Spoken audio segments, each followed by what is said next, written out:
O Cid foi levado pra dentro de uma prisão, tudo por desconfiarem de que ele era um assassino. Bom, não foi uma desconfiança à toa, né? Até porque ele fez um escarcelzinho ali. Só que na verdade isso tudo fazia parte de um plano dele. Depois dele chegar dentro dessa prisão, ele conseguiu dominar essa prisão como se fosse sua. Deu aquele susto no chefe da galera, né? O cara que comandava todo mundo, aquele que tirava onda lá dentro. Pois é, ficou no chinelinho quando o Cid pegou ele desprevenido. E hoje a gente vai dar uma olhada nessa história, como tudo aconteceu. Logicamente que isso aqui, a gente tá falando de uma história que não vai aparecer no anime, justamente porque depois do volume 4 da Light Novel, a história da Web Novel e da Light Novel começa a ser totalmente diferente.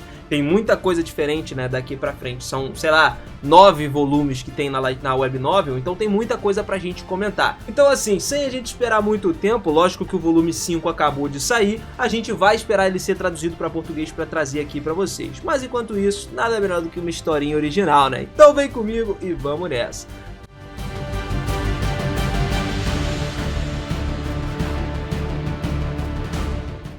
Fala seus otakus, beleza? Eu sou o Miras e sejam muito bem-vindos a mais um vídeo aqui do canal. Lá nos becos do reino de Oriana, ocupado pela facção Dowen, o Cid foi encurralado por soldados querendo matá-lo por ser um ser misterioso. Então o Cid inclinou a sua cabeça e pediu perdão ao soldado subalterno que estava lá, né? Justamente o cara que sacou a espada contra ele. No entanto, o seu desejo, o seu pedido de desculpas foi ignorado e a espada foi baixada para cortar o Cid. Só que aí, nesse momento, ele teve que desencadear o Shadow, né? O Shadow chutou a espada para longe e então ele disse para os soldados de baixo escalão, que estavam todos atordoados, porque ele era um garoto comum que foi preso inocentemente lá.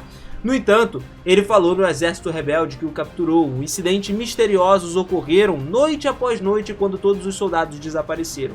Eles desapareceram um a um e no final restaram apenas os executivos e um único menino comum que estava ali. Todos queriam saber qual era a verdadeira identidade desse garoto, mas os soldados de baixo escalão, que cercavam ele, puxaram as suas espadas de uma vez só para atacar. De repente, uma pessoa parecida com o chefe se adiantou entre os soldados e perguntou se ele era o responsável por todos os recentes assassinatos dos seus camaradas na capital real. O Cid respondeu a ele que queria ser um menino comum, só que agora já era tarde demais, dando a entender que realmente ele fez esse negócio todo. Só assim, ele foi lá, bateu no pescoço desse homem com a espada de lodo dele e cortou a cabeça fora.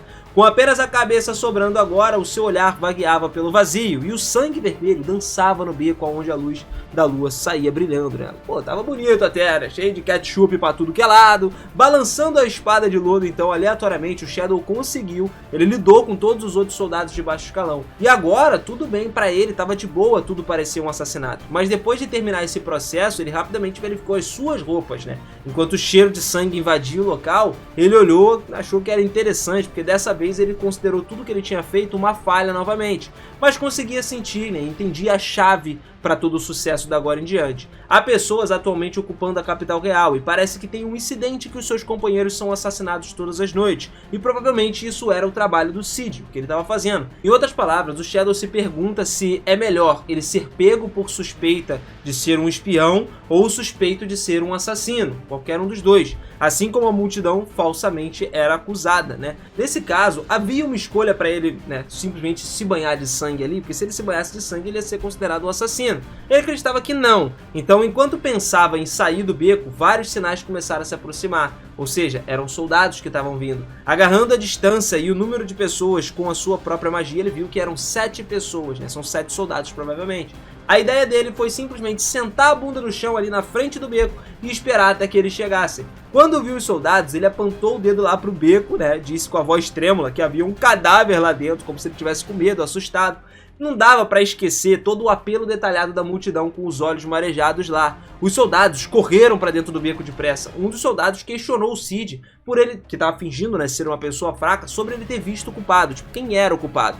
Mal sabe ele quem era, né? Nessa hora, o Cid fingiu demência. Ele fingiu que não sabia quem era o culpado, como se não tivesse realmente visto nada. Mas ainda assim, os olhos dos soldados se aguçaram.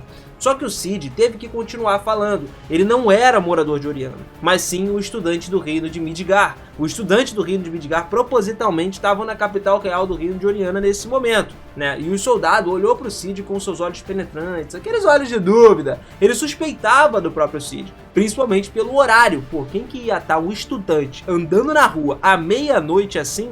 pô, não é qualquer lugar, né? O soldado então olhou para Jirori e para o Cid, e ele moveu-se para o fundo do beco e viu lá 9 soldados, todos eles mortos com uma única espadada. Certamente, devido ao garoto ser fraco, o Cid, pô, não seria capaz de fazer isso. Era o que eles pensavam. Ele então pediu para que o Cid mostrasse a sua espada. E quando ele estendeu a espada, eles viram que era uma espada normal, uma espada para mobs, que, pô, ele carregava na sua cintura. Isso porque, lembrando mais uma vez, ele usou a sua espada de slime. A espada de slime é muito mais flexível, ele consegue esconder ela junto do traje e tal. Então, mesmo acreditando no Cid, no entanto, a suspeita ainda não era completa, não estava esclarecida. Ele ainda era o principal suspeito do local, pô. Em primeiro lugar, ele era o único que estava ali. De repente, com um soco de vitória na mente do Cid, os soldados o amarraram e levaram ele embora. Surpreendentemente, ele terminou a investigação apropriada. O reino de Oriana, então, estava tão tenso, cara, que, pô, uma guerra podia estourar a qualquer momento ali. Inclusive no dia seguinte, tá? Eles provavelmente não tinham muito tempo para gastar com mobs como o Cid. Então ele foi colocado em um colar, né, que selava o poder mágico dele e levado para frente de um grande prédio. Dali foi dito que de agora em diante esse era o acampamento onde o Cid iria morar. Era o lugar, um acampamento de contenção. No caso era uma prisão de contenção máxima, né?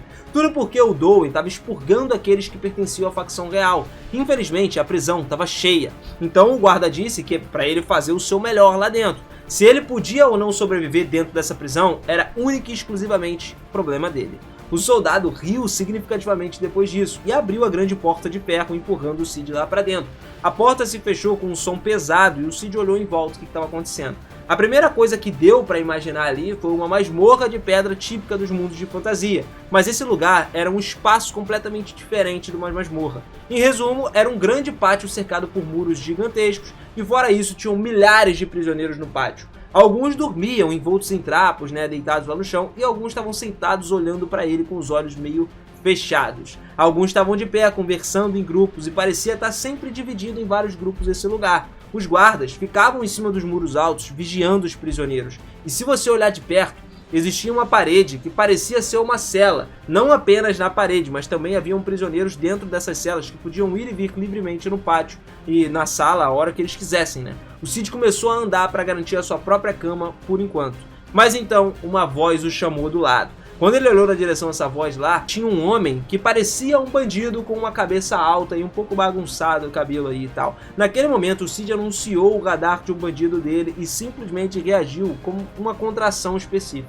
Sem dúvida, esse cara era um ex-ladrão, tá? E ele se apresentou como Zack. Bem, ele era um irmão mais velho amigável e gentil, pelo que ele foi apresentado lá, né? Que ensinava muito aos recém-chegados daquele lugar. Qualquer um sendo jogado num lugar como esse, né, sem qualquer uma explicação, ficaria inquieto, não ia saber o que acontece. Zack então deu um tapinha no ombro do Cid, e ele chegou perto do ouvido do Cid e começou a sussurrar que comida, cama, diversão, liberdade, aqui nem tudo era igual para todo mundo. Na direção que o Zack apontou, por exemplo, de primeira, tinha um grupo de pessoas magros agachados no canto do pátio. Isso porque os presos no campo eram divididos em 3 grupos diferentes. Eles são os grupos mais baixos, né, e mais numerosos, comumente conhecidos como lixo. Os lixos eram os que não mereciam viver. Eles recebiam apenas pouca comida e água para que eles ficassem lá, né, jogados pelo canto e morressem logo. Seguindo por eles, a gente tinha na outra direção que o Zack apontou, o grupo discutindo algo, conversando. Esses caras eram a facção do rei. Eles são idiotas que foram expulsos pelo expurgo de Dowen, e eles são mantidos vivos com o mínimo de comida e camas possíveis. E o último grupo, lógico, era a facção Dowen, né? Que tinham pessoas que traíram a facção real depois de serem jogadas no expurgo, e também há criminosos como o Zack que tá lá dentro. A facção Dowen tem uma refeição satisfatória e uma cama muito confortável, e liberdade seria dada a cada um deles. Mas a gente para pra pensar, que tipo de liberdade é essa que ele tá falando dentro da prisão? Bom, essa não é uma liberdade de sair de lá, mas sim, por exemplo, eles podem bater nos lixos até a morte, sacou? Dizendo isso, Zack chutou um homem parecido com um bandido até pra longe. O carcereiro na parede certamente tinha visto o homem gritando fugido, mas ninguém se importava com o Zack. Justamente, com uma cara de orgulhosa, o Zack começou a sussurrar novamente. É claro que matar e violência são contra as regras lá, mas os guardas fecham os olhos para isso. Bem, só que para isso também não é tão inteligente, é estúpido matar os lixos, porque um lixo também pode ser útil, dependendo de como ele é usado, sacou? Por isso não era bom ir longe demais também. Isso porque o Zack estava monitorando os monarquistas e passando algumas informações para os guardas. E lá, naquele lugar, se você passasse informações para os guardas, você receberia uma refeição satisfatória, uma cama confortável e a liberdade. É fácil. Cid não entendia o tipo de informações que Zack queria e explicou que são informações sobre a facção real. Com isso, ele pode se tornar da facção Doin a partir de hoje, se ele for um informante útil, obviamente. E aí, você pode se preparar tranquilamente para entretenimento e mulheres lá no local. Só que a forma de conseguir essas informações era a forma mais crucial. Já que o Cid entrou lá sem saber absolutamente nada, o Zack explicou que existem muitas maneiras de fazer isso. Uma delas é sequestrar e torturar as pessoas que pertencem à facção monarquista. Em segundo lugar, ele podia se infiltrar dentro da facção real e disseminar algumas informações. Esse também tem sido o foco de atenção recente, né? É difícil se você não fizer isso muito bem, não souber se enturmar bem. A 3 é a espionagem e o roubo de pertences. Naturalmente, esses caras geralmente são cautelosos, mas a possibilidade de fazer isso ainda não é zero, né? Então você consegue roubar. E também, por quarto, há pessoas que querem vender informações para as pessoas que pertencem à facção real. Todo mundo quer comer uma comida deliciosa de vez em quando, né? Quer abraçar uma mulher, quer beber um álcool. Então, enquanto a facção real for uma facção real, é difícil trazer informações aos guardas. Eles iam justamente ajudar os guardas com isso. Eles poderiam comer comidas deliciosas, beber álcool e até abraçar essas mulheres enquanto eles são monarquistas. É por isso. Então o Cid já pensou que se ele continuasse do jeito que ele veio para esse mundo, ele acabaria se tornando um lixo. Ele não tinha escolha a não ser ganhar a confiança deles e se juntar à facção real. Zack até prometeu a ele que conseguiria algumas informações, né? E se ele conseguisse, ia levar ele a um bom guarda para que ele pudesse conseguir o que ele queria. Nesse momento, o Cid chamou Zack e disse que, na verdade, ele tinha algumas informações sim, algo muito importante. Só que se você der informações inúteis aos guardas, assim como você dando informações boas te recompensa, informações inúteis você é ferido. Antes de falar com os guardas, então, era mais fácil falar com o Zack primeiro. Galera, isso aí já estava tudo na mente do Cid, tudo no plano dele. Eu vou te contar, cara, o plano dele é sinistro. Você vai entender mais pra frente. Eles então foram para um lugar onde não havia absolutamente ninguém. O Zack levou ele para dentro do muro alto e dentro da parede havia um corredor de pedra. Existiam quartos à esquerda e à direita, cada um contendo um prisioneiro específico nele. Quartos privados eram disponíveis apenas para a facção Doin e alguns membros da facção real. Os lixos, por exemplo, estavam dormindo nos corredores ou dormindo ao ar livre. Só que os territórios nos corredores e fora era muito hostil. Se você dorme, você morre, sacou? O Zack então continuou pelo corredor e colocou a mão na porta e entrou. O quarto que ele estava tinha cerca de 6 tatames, né? Mas era o suficiente para uma pessoa morar. Tinha camas, roupas limpas, livros, jogos de tabuleiro e até embalagens de doces nas prateleiras. Bem, esse cara era ainda mais incrível, né? Nessa hora, quando os dois estavam sozinhos, o Cid se arrastou para perto do Zack e com um passo ele agarrou o pescoço do Zack com uma das mãos, cara, e levantou ele do chão, tá ligado? Jogou ele, que ficou balançando, tentando chutar o ar, só que o Zack não conseguia. Ele começou a gemer dolorosamente sem entender nada. O Cid então começou a falar, abriu o bico.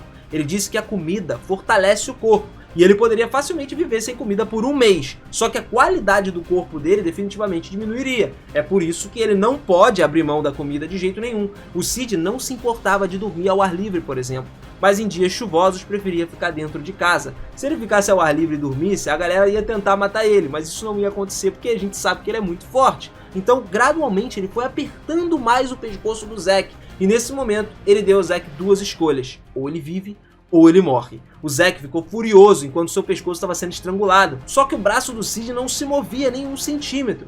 Vendo a cor do medo nos olhos do Zack, o Cid enfraqueceu um pouco, né, o seu poder, sua força de estrangular o pescoço, e agora o Zack faria qualquer coisa com ele. Com certeza que ele ia ajudar o Cid de todas as formas possíveis.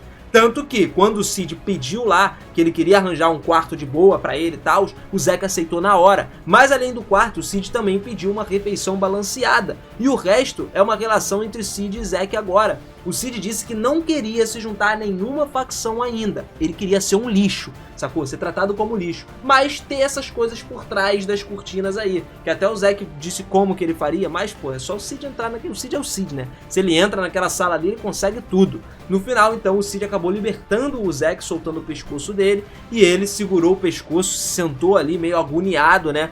E aí, olhando pro Cid, ele perguntou quem ele era. E o Cid acabou não falando nada, mas colocou a força nos olhos de Cid para observar Zack. E o Zack estalou a língua e desviou o olhar. Então, depois disso, o Cid liberou a sede de sangue e um pouquinho da sua magia nesse momento. E aí, lembrando que a gente falou lá no início que o Cid tinha um colar lá, um amuleto, que selava o tipo de magia, qualquer coisa dentro dessa prisão. Tanto que o Zack ficou abismado. Por que o poder dele não estava selado como era pra estar? Só que o Cid respondeu que não tem como você selar o poder dele com um brinquedinho simples desses aí. Depois de dizer isso, então, ele abriu a porta e saiu, cara, ouvindo apenas o Zack se lamentando por ter mexido com a pessoa errada. E foi assim que ele começou a dominar dentro da prisão completamente. Olha como é que o cara é tão sinistro, tudo pra poder ir atrás do Dowen e acabar com o Maximilian, que é outro personagem também que aparece mais à frente. E assim nós finalizamos o volume 7 da Web Novel, o iniciozinho, né, do volume. A partir de tudo agora, essa história é completamente original, tá? Nada disso vai ser visto no anime ou na Light Novel. Se vocês quiserem, eu continuo trazendo mais sobre essa história pra vocês aqui, né? Então deixa aí nos comentários pra gente trocar essa ideia, falar sobre mais coisas que podem acontecer e também sobre o novo volume. Lembrando que Cage acabou de lançar a Light Novel, o volume 5, só que a gente tem que esperar ele ser traduzido pra português pra trazer aqui no canal pra você. Por isso que é importante você já tá inscrito aqui e com o sininho ativado, porque assim que sair para português eu vou trazer aqui no canal e você já vai poder assistir tudo em primeira mão, cara. Você não vai querer perder essa, né? A gente vai estar aqui, ó, firme e forte, trazendo sempre conteúdo de qualidade para você. Tamo junto sempre, galera. Você é o cara. Nunca deixe ninguém dizer o contrário. Obrigado por mais um vídeo e até a próxima. Beijão. Fui!